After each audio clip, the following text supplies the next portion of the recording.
Tanking in the NBA is a waste of time. It doesn't mean wins, it doesn't ensure a return to playoffs or even title contention, and you probably won't even get a long-term player. Let's break down the dark truth of tanking in the NBA. Now, tanking has been a popular route for poor performing teams. The idea is that a bit of patience can lead to high draft picks and young stars, but that rarely ever happens. I looked at 60 top 10 picks from 2007 to 2012, enough time to give them around 10 years to mature in the league, and using all of that data I gathered, I found that the NBA draft is really just fool's gold for desperate teams. Let's start with the fact that the whole draft is a big old crapshoot. There are only 14 teams in the lottery, and just one gets the opportunity to draft the top guy. With the changes to how the lottery works, even the worst team in the league has bad odds. Pick 1 to 3 all have just 14% chance to win the lottery. And if you don't win, good luck getting a quality guy.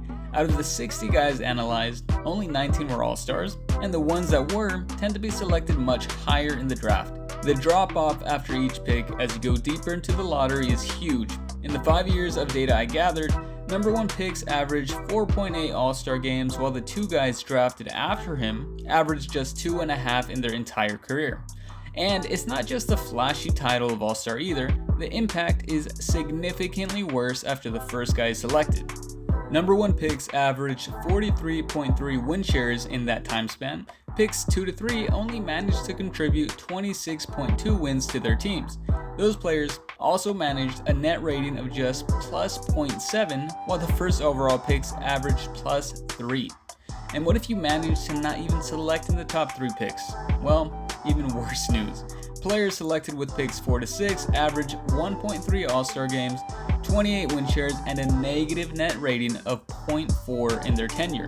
Picks 7 to 10 managed just 1.2 all-star selections, 26 win shares, and a net rating of 0.1. With those kinds of results, you'd be lucky to get a guy that's a long-term rotation player. Adding that with the high expectations from both the team and fan base, and you just have a recipe for a high chance at a draft bust. Teams throw whole seasons away, sometimes multiple, for the small chance they find their face of the franchise. But even if they find a good young prospect, players don't typically last long with the team that drafted them.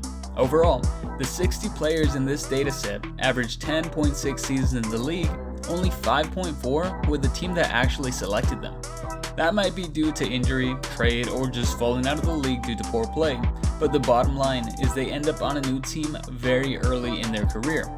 With the teams that drafted them, these players I analyzed had an average net rating of plus 0.2, while the career average was double that at plus 0.46.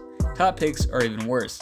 They average a positive net rating of 0.78 with their first team and a plus 1.46 in their entire career. All of this is to say that teams don't keep players long term, and the years they do have them tend to be the worst. It might be a better tactic to just target established players who already have proven to contribute. Teams might have low odds at landing these stars, but they'll have even lower odds through the draft.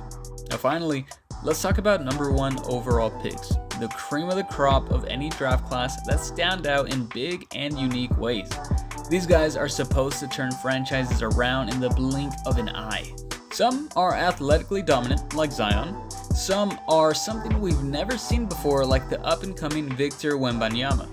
But when has a team really taken the full potential of a player's talent to achieve something great? Let's look at just the last 20 years. Only 2 first overall picks won a championship for the team that drafted them: Kyrie Irving and LeBron James. And LeBron only won in his second tenure in Cleveland, paired next to Irving, so really just one guy stayed with his team and won it all. One guy can help a team contend for the playoffs, but it takes more star power than that to contend for titles. And if they grab a star, the journey is far from over.